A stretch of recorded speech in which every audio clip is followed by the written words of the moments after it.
అందరికీ నమస్కారం. ఈరోజు భీష్మ ఏకాదశి. ఈ రోజున ఏ అర్చన చేసినా విశేషమైన ఫలితాలు ఇస్తుంది. దీన్నే జయ ఏకాదశి అని కూడా చెప్తారు. ఈ ఏకాదశి నాడు ఉపవాసం చేస్తే 24 ఏకాదశులు ఉపవాసం చేసిన ఫలితం దొరుకుతుంది.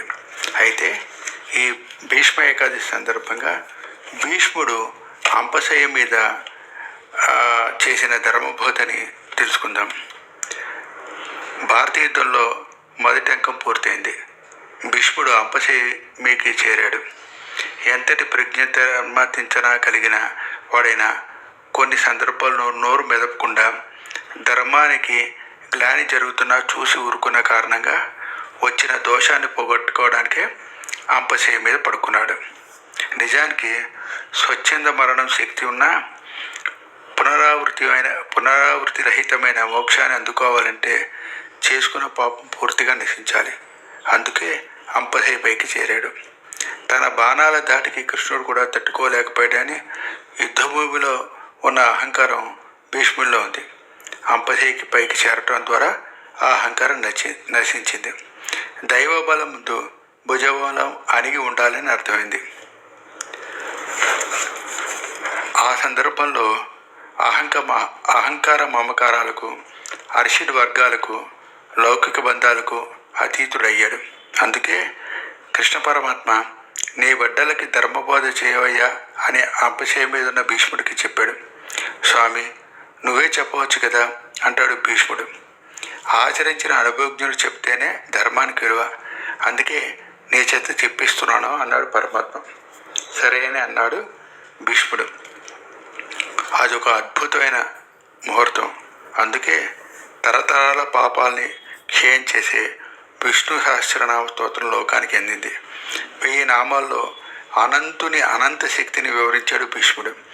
ఎన్ని యుగాల నాటి మాట అది. కాల ప్రమాణాలకి అందని చిరాపురాతనమైన అధునాతన ప్రపంచంలోనూ భీష్మకృతమైన విష్ణు సహస్రనామానికి వెలుగు తగ్గలేదు, శక్తి తగ్గలేదు. సకల పాపహరిణిగా ఇప్పటినీ మానవుల్ని తరింపజేస్తుంది. ఈ విధంగా విష్ణు సహస్రనామాలను అందించి తాను తరించడమే కాదు, తన తోటి వారిని, తన సమాజాన్ని, చివరకు తన లోకాన్ని పావనం చేయించిన పుణ్యశీలి భీష్మాచార్యుడు. అయితే విష్ణు సహస్రనామ స్తోత్రాన్ని మాత్రమే కాదు, భారతంలో కూడా అనేక ధర్మ సూక్ష్మాలు బోధనలు చేశాడు.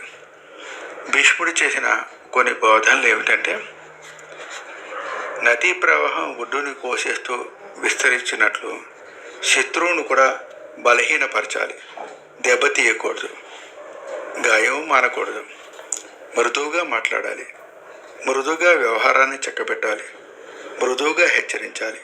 ఇన్ని మాటలు ఎందుకు? మృదుత్వాన్ని మించిన ఆయుధం లేదు. ఉన్నంతలోనే నలుగురికి పెట్టేవాడు ఇహంలోనూ పరంలోనూ గౌరవం పొందుతాడు.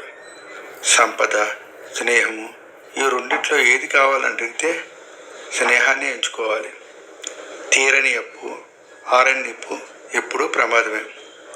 నాయకుడు అనేవాడు ముఖస్థుతికి లొంగకూడదు.